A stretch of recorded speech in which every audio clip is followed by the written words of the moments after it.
Oh, it's been a long time. It's been a long time coming, but the concluding act of the lore, army, and tactics series for Chaos, at least as it pertains to playable factions in Warhammer 3, is finally here. We've covered Tzeentch, Slaanesh, Nurgle, and the parts they play in the great cosmic game, but they tinker in the shadow of another.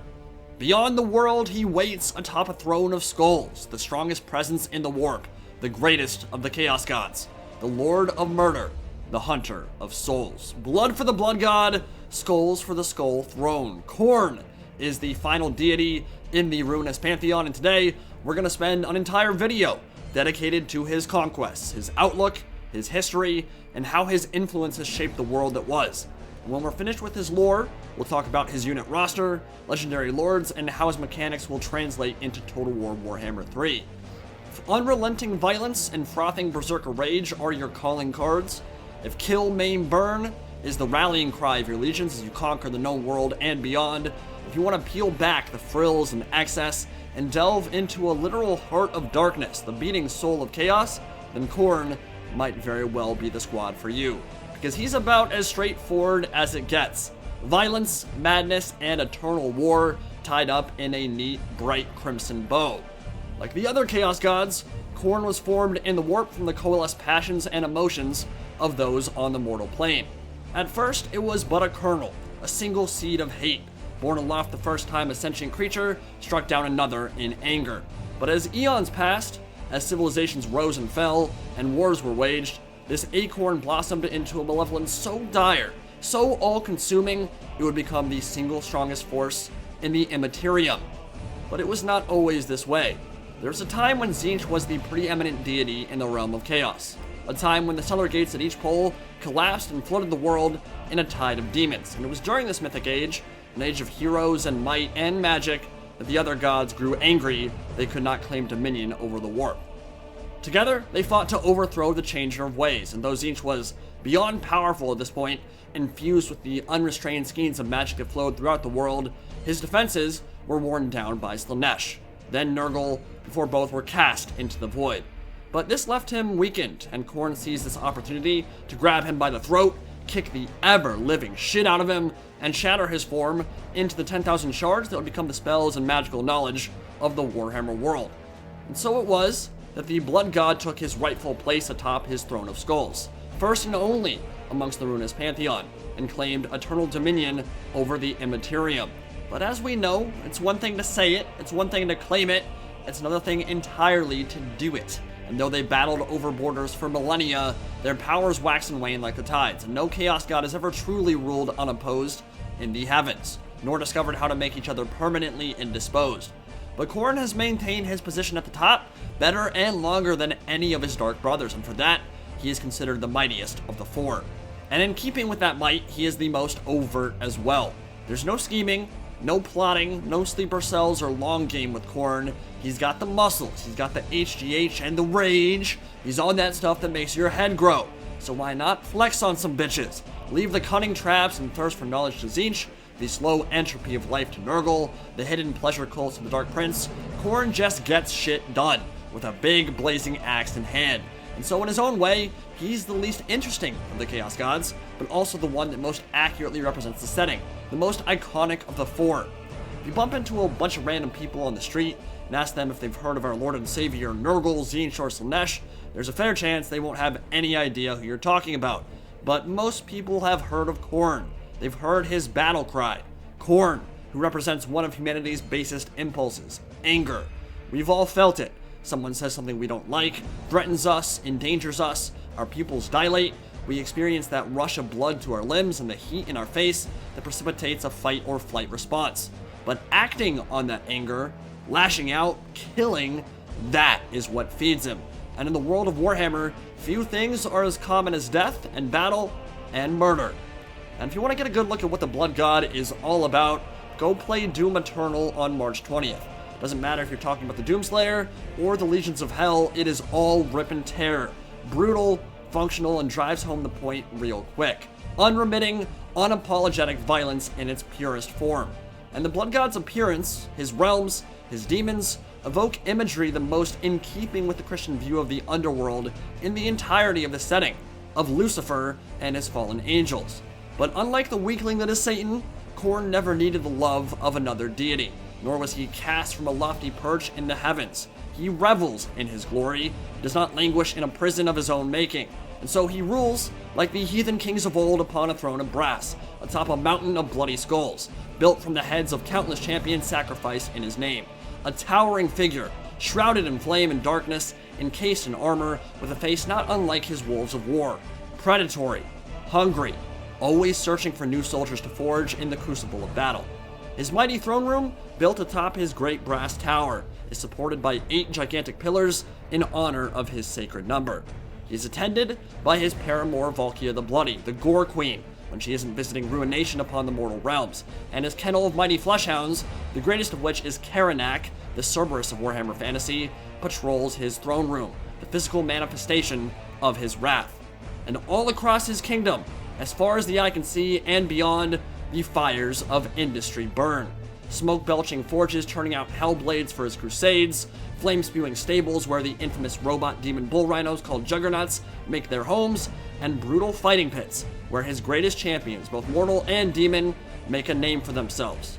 For Khorne does not care from whence the blood flows, only that it does. And if a hero that reps his colors and his name is defeated, 'tis no great loss, because losing is for pussies, and Khorne does not like losing. His realm is unlike any other, a hellscape of crimson skies, of gale-force winds and scorching volcanoes, the land at war with itself, as blood runs in boiling rivers and pours from thunderclouds above. To witness the carnage of this realm is to know that conflict is a living, breathing thing, not just a curse that troubles the worlds of men, that even in death, there is no peace. And these are the stomping grounds of his demonic legions, alien hordes with bovine hooves and wicked horns, jet black eyes and gnashing teeth, flaming swords, and eternal hunger for the rush of the hunt, the glory of the kill.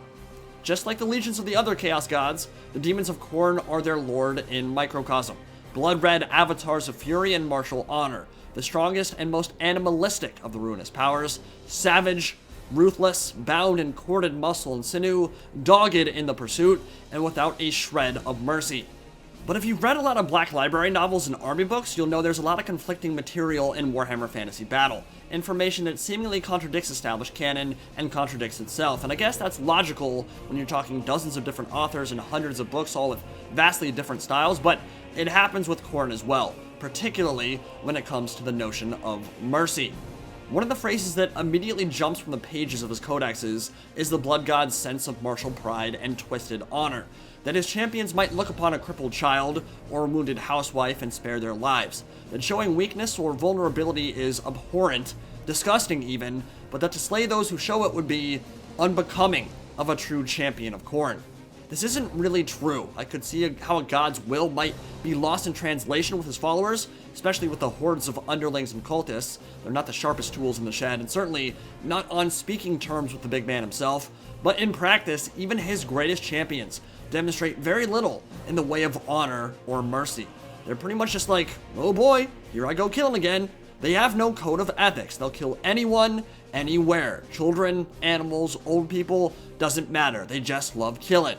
So if you haven't figured it out by now, I guess I'll spell it out for you. And to be fair, you have to have a very high IQ to understand Khorne, but he isn't very nuanced. He isn't a patron of the arts like Sinesh, doesn't have a thirst for knowledge like Tzeentch, or a familial love for his flock like Grandfather Nurgle.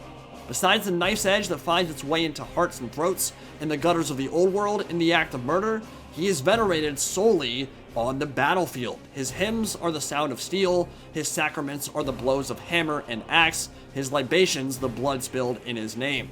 Honor and courage in battle are really the only redeeming qualities his followers have. But because most authors write them as characters utterly lacking in remorse and empathy, they pretty much just come across as one-dimensional savage brutes, which is basically what they are, but it means they're typically written as an alpha-level threat, a scary boss-type enemy, rather than a truly interesting one with more human motivations. Ambition, anger, revenge, these are all very real human motivators, but they aren't necessarily the most complex, which suits Khorne just fine. He's not an idiot, his followers understand tactics and how to capitalize on an opponent's weakness, but their attacks are direct and to the point, always and forever. and these attacks frequently see them invading the realms of the other Chaos gods. The war in the warp, the great cosmic game. Now, Khorne hates everybody and everything, but of his dark brothers, he hates Nurgle the least. Doesn't like his patience, his willingness to sit back and watch things turn fetid and rot, but his hatred of Tzeentch and Slaanesh burns much, much brighter. Tzeentch is, by all counts, just a huge pussy. He uses magic, which is absolutely disgusting. There is no lore of magic for Khorne, because the only viable form of warfare in his eyes is up close and personal. He doesn't send raging storms or hails of metal to pelt his enemies, he slices their heads off with a blazing blade. Tzeentch is a cringing coward, hiding behind parlor tricks and mirages, and he just so happens to be considered the second most powerful Chaos God on average by literally everybody else, once the premier deity in the heavens before their fateful duel. So they've got some bones to pick with each other, and Khorne doesn't suffer his legions to chill at the borders of his realm. Khorne and Tzeentch fight a lot in the realms of chaos. But Khorne hates Slaanesh the most. The decadence, the depravity, the luxury, the beauty, the wasted time, it's all just too much for the blood god to bear. And it is because of Slaanesh that Khorne has taught his followers to kill in the quickest and most efficiently brutal ways possible. Where a Knight of the Dark Prince might leave a perfect incision in an enemy to cause maximum pain and the slowest death possible, the Chosen of the Blood God would cleave an opponent raggedly in two, hastening their departure into the afterlife. They are the complete antithesis of each other, and that means their wars rage endlessly in the warp. In fact, they hate each other so much, their demons have a special rule on the tabletop literally called hatred that is reserved solely for each other. They will not work together except under the banner of an ever-chosen type figure. And so when we're talking about the Demons of Chaos Undivided, this would likely be reflected in Warhammer 3 with the inability of a Coordinate Lord to recruit Slaaneshi demons or vice versa. But wars are waged by soldiers, by mortal and demons alike, and a huge reason for the success Khorne has achieved over the eons is due to the assets he has at his disposal. A near infinite horde of slavering devotees, all eager to earn eternal glory. And the general rule for his chosen champions, whether they be Chaos Warrior or Demon, is that they are big, angry, red like a fire truck, and punch hard in melee combat. They are pretty easy to pick out in a crowd. The Demons of Khorne don't have the variety or the ridiculousness of Tzeentch, the durability of Nurgle, or the speed of Slaanesh, but they are some of the strongest melee combatants in the entirety of the setting. Their coming is heralded by the howls of the damned, by war horns that reverberate pure terror through even the most battle-hardened mortals. The earth is trampled and molded beneath their hooves, the skies weeping blood as their legions enter the mortal plane, cutting down all who stand before them. They are heavily resistant to magic, quite literally shielded by Papa Karneth's rage against Tzeentch, and so are much less susceptible than the other Demons of Chaos to damaging spells. Expect a 10 to 25% magic resist value in battle, similar to what we've seen from the Grudge Gnomes in Mortal Empires, and they wield Hellblades, fiery swords of enchanted ether that could suck a soul through a garden hose if Khorne was into that kind of thing, which of course he is not. War is all that is required in his name. Bloodletters are his lesser demons, humanoid creatures of fire and blood and jagged horns that fight in vicious mobs, braying the praises of Khorne and growing stronger with each enemy they fell. They form the vanguard in his armies, tearing into the foe with reckless abandon, uncaring of what stands before them. And of all the lesser demons in Warhammer, these are the most combat proficient, a legion that can well and truly form a front line unto themselves, cleaving soul and body with merciless chops from their Hellblades. Supporting them come the rampaging ranks of the Juggernauts, Skullcrushers and Bloodcrushers of Khorne, the Chaos Warrior and Demonic Monstrous Cavalry that represent a new breed, the pinnacle of mounted shock warfare, perhaps second only to the creatures of the Ogre Kingdoms. Ripping, goring, gnashing teeth, and insane mass, their charge can break even disciplined ranks of elite halberds and gunpowder, opening up holes for the bloodletters to wade in and feast. And then, the monsters crash home. Slaughter brutes, soul grinders, skull cannons, blood thrones, hellish entities, half organic demon, half forged metal monstrosity, all terror and rage. The Forge of Souls spews forth its hatred, and the mechanized cogs of Khorne's war machine churn everything in the front to paste, all exulting in the carnage unleashed to bless the battlefield in his name. But all this pales before what is to come, On dark, leathery wings they ride, howling the lost names of the millions they've slain, surrounded by, quite literally, an aura of intense violence. Friend turns foe as comrades lash out, killing their buddies where they stand. Mounts turn rabid, turning on their riders and goring them if they can. High-headed slayers stalk the battlefield, the greatest of the greater demons that call the warp home. True incarnates of war. The strongest generic melee combatants in the setting. Bloodthirsters make landfall, and when they do, there are few that can stand in their path, and even fewer who can emerge victorious. Khorne's approach to combat is simple, but brutally effective. His legions know only one direction, forward. They are implacable, without fear, without mercy, and you can imagine the psychological effect seeing these creatures smash through your battle lines might have for those on the receiving end. But for the forces of chaos, they are invaluable tools in the struggle for supremacy, in the invasions of the old world, and the world at large. Highly resistant to magic, deadly in melee, terrifying on the charge, barbarous and cruel. Their reputation precedes them, but their weaknesses should be readily apparent by this point. His armies are focused much more on attack than on defense, and when it comes to his lesser demons, Bloodletters aren't exactly the tankiest units in the setting. He has no access to the winds of magic whatsoever, relying instead on the dirges of his heralds to buff up his troops, which means an entire phase of battle is completely closed off to this faction. His legions are not particularly fast or mobile, and range play is non-existent outside of a few artillery choices, so you'll have very little to offer in terms of a skirmish phase. But it is a really cool roster, bound by a clean and uniform aesthetic, brass and blood, arguably the most badass and most metal selection of units in the setting. And we'll go in depth with that unit roster and implementation in just a little bit, but first, campaign mechanics and implementation in Total War Warhammer 3. So, each of the Chaos Gods and their units have characteristics that mark them, right? That differentiate them on the battlefield. For the demons and mortals of Khorne, these are Frenzy, Hatred of Slaanesh, Killing Blow for units that wield Hellblades like the Bloodletters, and a stronger than average charge bonus across the board. On the tabletop, all demons of Khorne gained +1 strength on the charge. Combine that with innate magic resistance of either 10 to 25%, and you've got a pretty good idea of how they'll play on the battlefield. But here's the thing. There are 1,000,001 ways to implement campaign mechanics that would be fluffy and true to lore, especially as it pertains to demonic summoning, as it pertains to demons being bound to the mortal plane by the wind of magic. The common suggestions you'll see are demons can only be in play a certain number of turns before they disappear, that you may do something like summon Scarbrand or Kabanda or Exalted Bloodthirsters after you get a certain number of kills, but then after 5 turns or whatever, they return to the warp and disappear for a certain amount of turns. And sure, that's fluffy, that's accurate, but it isn't that fun. We've already seen it with Gotrek and Felix. There's nothing fun about having your cool name characters or your awesome units only be available for a fraction of the time you spend playing. If I pick a Khornate faction, a combined roster of all mortals and demons dedicated to the Blood God, I want to have access to that full roster the second I unlock them on my tech tree and on my building trees. And I don't want them going anywhere. I'm certainly not down with the mechanic where I can only have a demonic army in play for a certain number of turns before they flicker out like a candle in the wind. If I'm playing demons, I want to play with demons.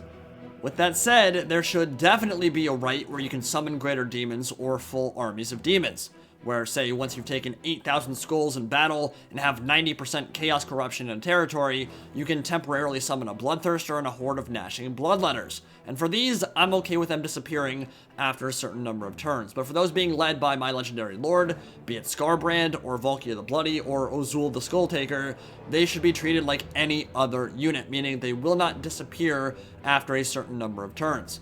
Where the drawback to being a recruited demonic entity comes into play almost invariably will be based on chaos corruption.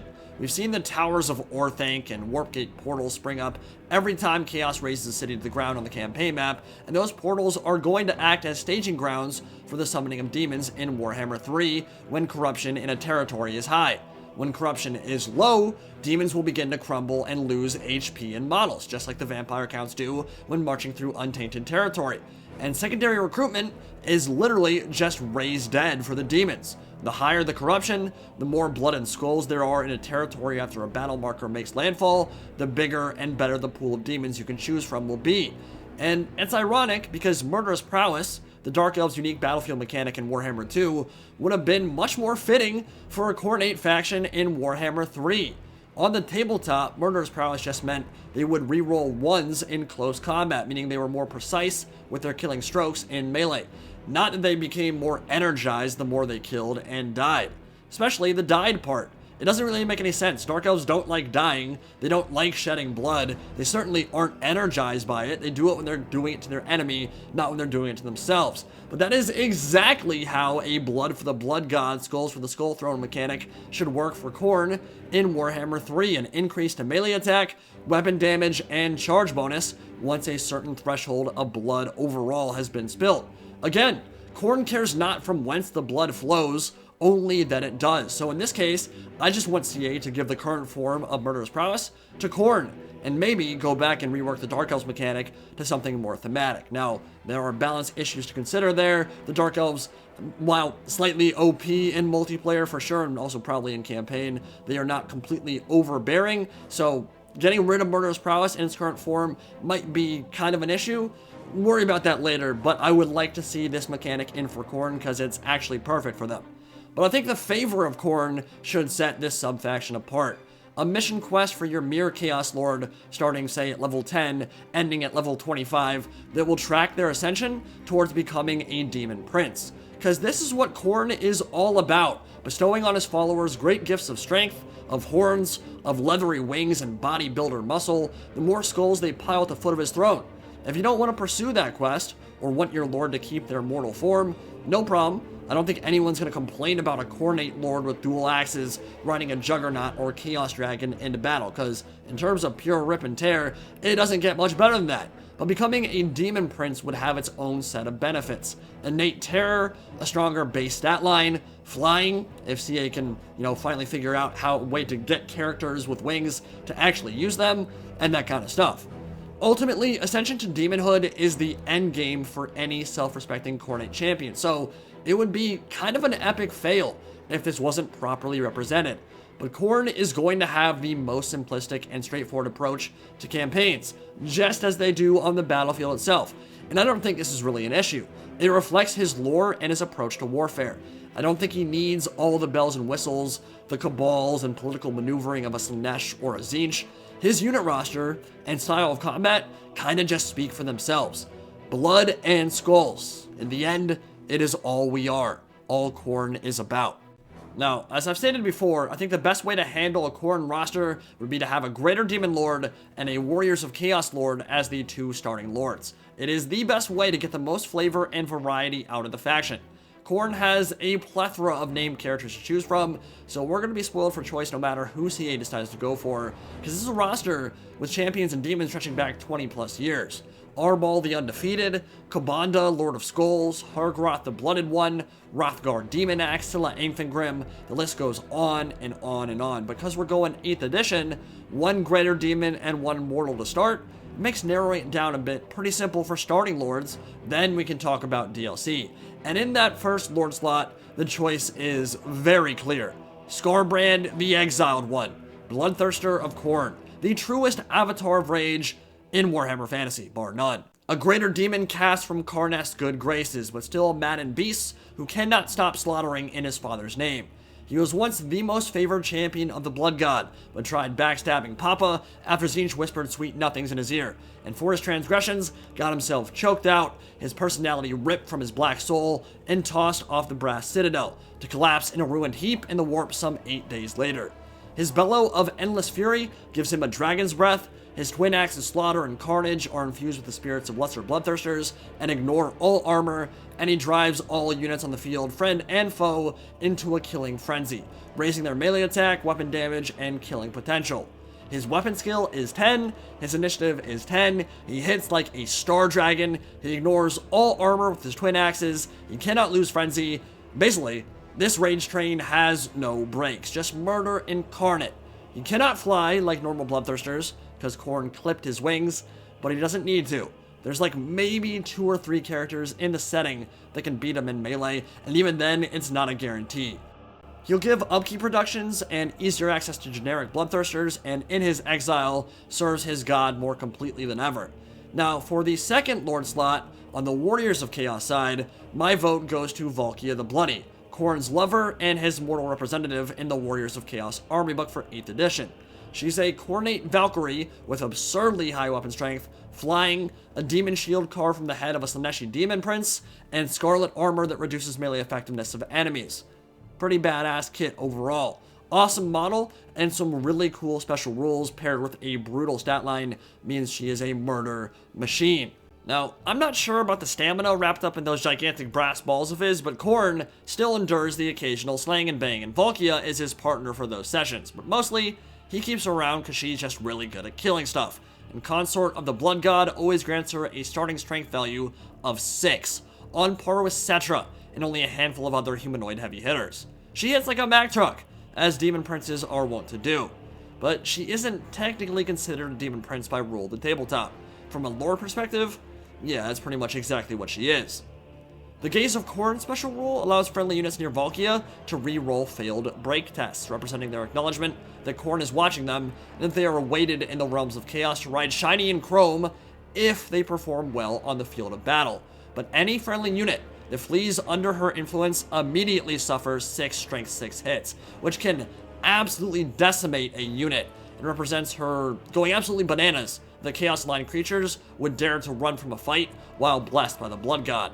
How that would work in-game could be a huge constant leadership buff while under her influence, like a constant plus 16, plus 10, something like that once unlocked in her skill tree, but any unit that breaks while in that radius takes an automatic Fate of Biuna, which sounds like a cataclysmic debuff, but especially in campaign, with entire armies filled with Mark of Khorne Chosen, and Chaos Warriors, and Unbreakable Demons, and Leadership 10 Demons and the like, and the boss from Volka herself, you're not really going to have a whole lot of units routing under her Wrathful Gaze, especially against the AI, so I feel like that could be a doable mechanic, but CA might decide to forgo that entirely. Alternatively, if Creative Assembly wants to be a little bit more boring, it could just give her a handful of charges of Unbreakable that she can place on units when they're about to rout. That would kind of fulfill the same purpose. Her Spear Slopnir is a magical weapon with the armor-piercing special rule and plus 2 strength and the killing blow special rule on the charge, which makes her completely deadly when charging into combat, and could be represented by an abnormally large charge bonus for an infantry character. Will she fly? We have absolutely no idea, but the Demon Shield, made from the head of Losifax, will certainly help deal with enemies when they're surrounding her, because it lowers enemy melee attack in an area of effect, and that pairs extremely well with the Scarlet Armor, running red with thick strings of blood. It saps the strength of her enemies, and anyone who closes in will essentially get a similar effect to what Marathi and the Heartrender and the Darksword does. They will find that their melee attack values are plummeting as they try to kill her. Say there's a 0% chance that CA decides to skip Volka the Bloody. I think she is very likely, if not as one of the first starting 2 Legendary Lords, almost certainly as DLC. And on that topic, for DLC, we're going to narrow it down to Uzul the Skulltaker, Karanak the Hound of Vengeance, and Arbal the Undefeated. Now, Karanak is Warhammer's version of Cerberus from Greek myth, the 3-headed dog of the underworld. He's a fleshhound of Khorne, Khorne's chosen hunter, a beast who brutalizes mages for breakfast, lunch, and dinner, and is in fact quite possibly the best mage hunter in the setting. If you cast magic, Karanak is coming for that booty. And in fact, he did so in the year 2460, when a gold wizard idiot summoned him to the hallowed halls of Full Metal Alchemist, where the hound quickly murder-chomped everyone inside.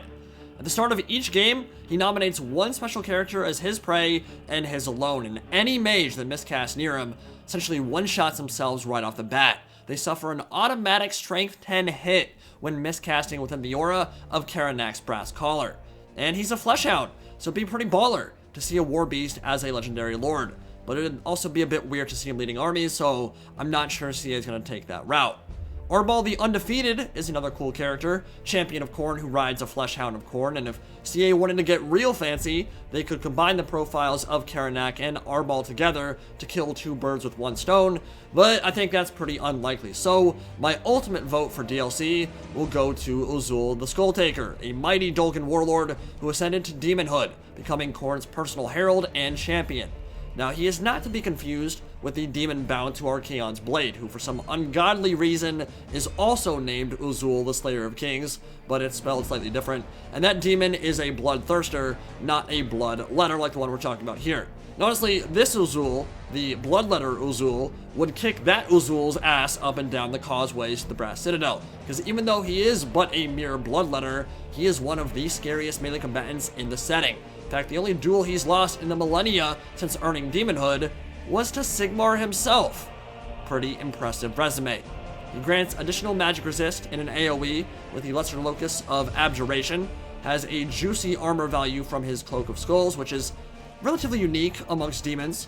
His skulls for the Skull Throne challenge will be a powerful single target dueling debuff, and the Slayer Sword grants flaming attacks and heroic killing blow, which means he can lop the head off a Necrosphinx or Star Dragon in a single swing on tabletop, but in Warhammer 3 likely means that 40% AP and weapon damage steroid will be the implementation and not the ability to possibly one-shot a large monster, which is to my eternal disappointment, but one day they might decide to rework heroic killing blow, because on the tabletop it was really goddamn cool. He can be mounted on his Juggernaut Kutheron or a Blood Throne, which we'll talk about as soon as we jump into the unit roster itself. But yeah, he's got a lot going for him, buffing out Bloodletters and Blood Crushers, keeping their upkeep down, and if he's there on launch day with Skarbrand instead of Volka, I will not be mad. I would definitely consider playing him for my first playthrough. I think he has a lot to offer. Now, it would be great if Khorne the Bloodthirster was in the game as a unique summon or something of the like, one that you can only get once you reach a certain number of kills or pints of blood spilt, but in terms of being a Legendary Lord, I just don't see it ever happening. And frankly, I don't really care if we get him instead of Skarbrand, but if you've seen one, you've seen them both. When we got Karanak and Arbal, the Undefeated, and the Skulltaker all waiting on the wings, I just don't see a purpose in adding 2 named Greater Demons Bloodthirsters that are going to have the exact same playstyle and basically the same lore. They're just rage machines, right? They don't really offer anything unique in terms of differences from each other, but the other characters do.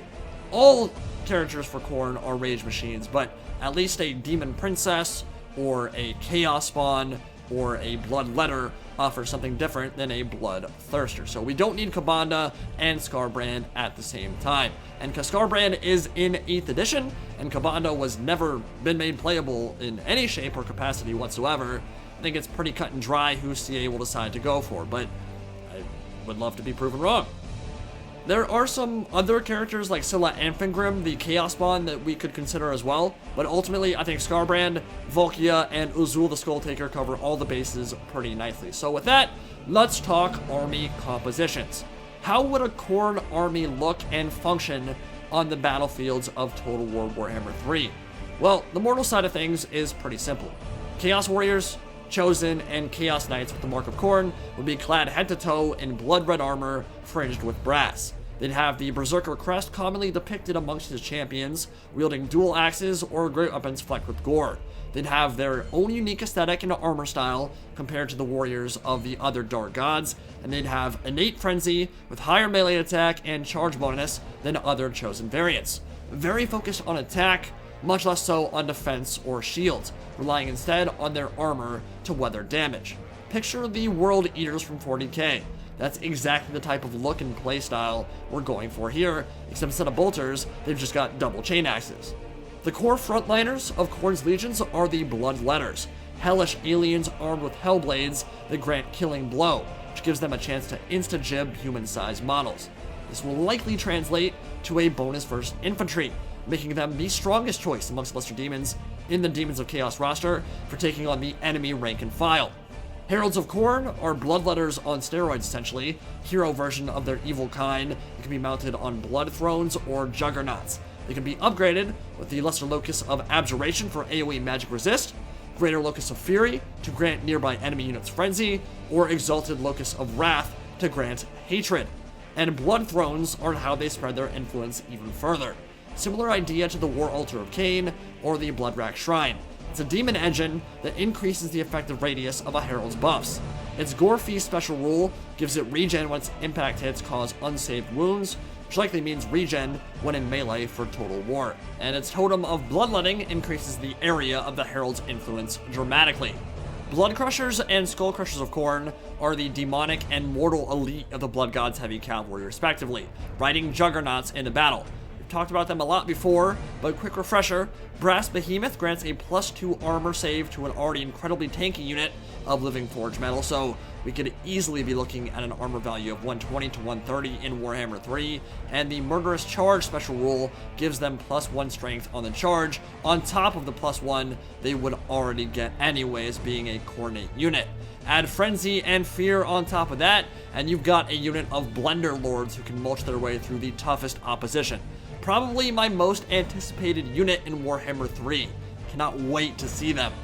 Fleshhounds of Khorne are a war beast, the dreaded doggos of the Realms of Chaos, collared in brass that deflects magic at an astounding rate, which will have very little effect in Game 3, I think, because people and AI don't waste magic on dogs, generally speaking, but they hit especially hard for Warhounds and are used, much like Karanak, to quickly snipe out wizards. So CA might give them high melee attack and maybe a little bit of AP as well to help them in that role. Skull Cannons of Khorne are really interesting. They're in some ways diametrically opposed to the ideals of Khorne. Essentially the only ranged unit in the entirety of the roster besides Hell Cannons, which you can kind of throw into any Chaos roster in general. And many Bloodthirsters abhor the usage of them because they slow down the rest of the hunt and offer less glory than blazing blades. But of course, the Blood God puts his own vicious spin on things, so Skull Cannons can move forward while firing. They don't have to be stationary like most artillery, and they can wade into melee quite effectively to boot. This is a unit that I think will force CA into reworking Hell Cannons overall, who should have always had the ability to wade in and start chomping on stuff in close quarters combat. They should have always been able to deal damage in CQB. Once they're out of ammo, they should go ham and just rack up some kills by running people over and gobbling them up into their gaping maw. And like the Blood Thrones, these babies also have Gore Feast on the charge, so they regen while in melee when you're talking about Total War. Now, Slaughter Brutes are a Warriors of Chaos unit, bound by runes to a champion with the will to control it. It has an absolutely insane model, absolutely adore how it looks, kind of a crappy stat line to start with, but a really cool special rule that links it to your lord or hero, and it will take on the leadership and melee characteristics of that character. So you can be running around with a superpowered killing machine simply because you have a fantastic lord that is linked to it. But if the binding runes are severed, and your master dies, your lord or your hero, then it rampages and goes back to being relatively useless in close quarters combat. Large weapon strength, but not very good melee attack and not very good LD. Now, Soul Grinders of Khorne are the Clinker spawn from the Forge of Souls. We covered them in the craziest units we can expect to see in Warhammer 3, and the Coordinate variant would be equipped with a Demon Bone Claw that turns it into a bonus for Large Powerhouse. This would differentiate it from the Soul Grinders of Slaanesh, Nurgle, and Tzeentch, which would be equipped with the Warp Gaze Magic Missiles, a Phlegm Catapult, and Warp Flame Blaster, respectively. So I think there's a great way to differentiate all four of the Chaos Gods kind of Soul Grinders. And then there are the Demon Princes and Bloodthirsters of Khorne. These are amongst the strongest melee monsters in the setting, with no casting potential whatsoever, but they are virtually immune to magic damage. They are harbingers of destruction, avatars of war, incredible close quarter stat line, flying, they're world-sundering terrors that can go toe-to-toe with star dragons and come out on top. The face of demonkind proper. When you have nightmares about all the bad things that go bump in the night and what they'll do to you and your empire, it is the greater demons of Khorne that keep you awake. And yeah, there are some end-time units we talked about recently, the Wrathmongers and Skull Reapers and Regiments of Renown from Armageddon, but I think you guys get the point at this point. What this roster gives you is a unique set of Chaos Warriors with Frenzy and fantastic damage output, possibly the best melee rush faction in the setting, powerful monstrous cavalry, colossal greater demons dedicated to the blade, and the fiery exaltations of a race born and bred for war. War incarnate, essentially. They get straight to the point. Blood for the Blood God, skulls for the Skull Throne. milk for the cornflakes. And that, my friends, is the Ruinous Pantheon completed for my Lore, Army, and Tactics series. It will not be the final Lore, Army, and Tactics video I ever do, not by a long shot. There are yet more races to talk about in Warhammer Fantasy, and the possibility of 40k and Age of Sigmar looming on the horizon. And frankly, the style of video could work great for Witcher, or Lord of the Rings, or really any fantasy universe Total War decides to tackle in the future. But that is all for now. Hope you guys enjoyed this look at what the Legions of Khorne will bring in Warhammer 3, and I will see you all in the next video. Indie Pride, signing out for now. Have a good one, guys.